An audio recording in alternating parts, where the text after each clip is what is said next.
While the eyes of Poles were focused on Washington, and most commentators were following Polish President Karol Nawrocki's first foreign visit to the White House, on the other side of the world, the dragon, awakening from its slumber, let out an ominous growl. The largest demonstration of Chinese military power in decades stunned the world. And it wasn't just about the scale or even the weapons Beijing presented. It was about the very telling outline of a new alliance evoking the darkest pages of the last century's history.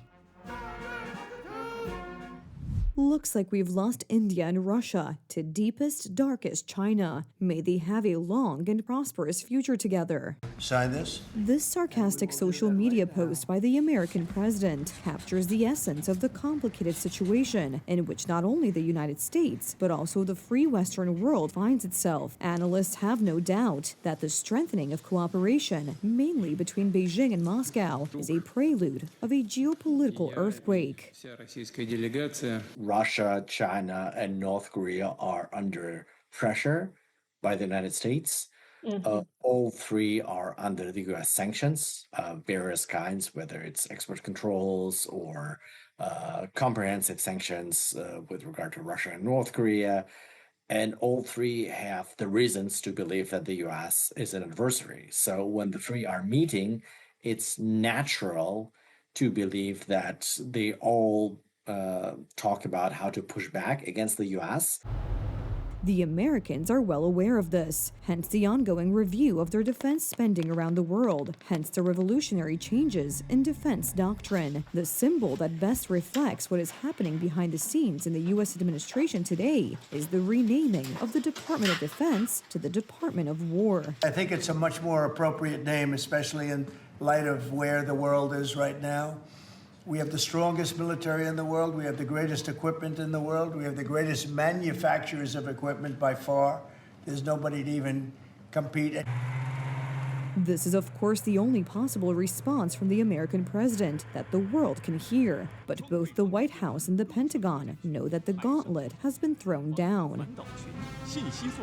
That is why the Americans are working on a strategy in which Poland may become one of the key elements. The idea is to use NATO's eastern flank as a counterweight to the influence, not so much of Russia as of China itself.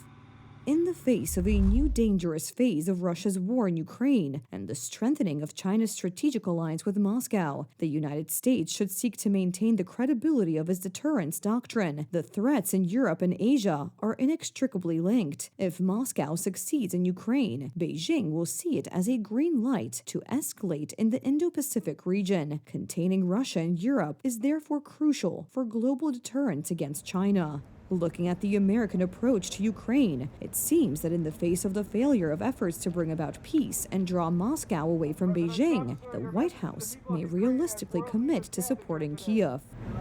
Well, we'll work that out. We'll help them. Look, we want to save a lot of lives, so we'll do something with that. I think people expect that. We'll help them. Europe will be first in by far, and they want to be first, and they want to see it end.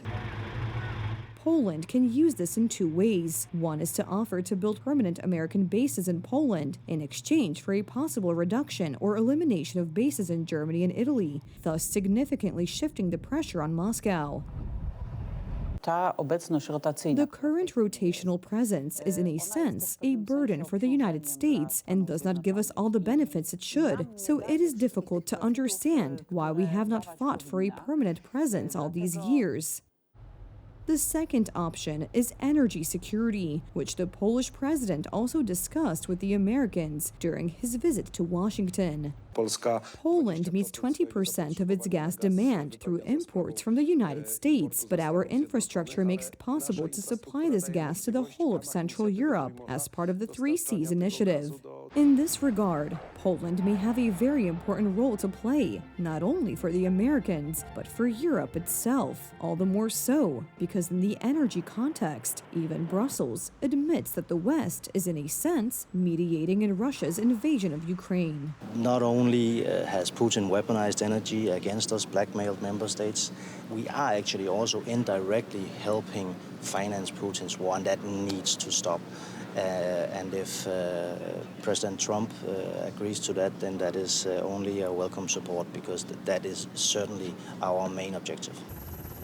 With a raw materials partner in Europe, the Americans will not only profit from cooperation, but will also have an interest in protecting it. If this leads to the creation of a counterweight to the New Order in the Far East, in the new American doctrine, our region has a chance to become a strategic area of interest for the United States, which will be tantamount to opening an American protective umbrella over it.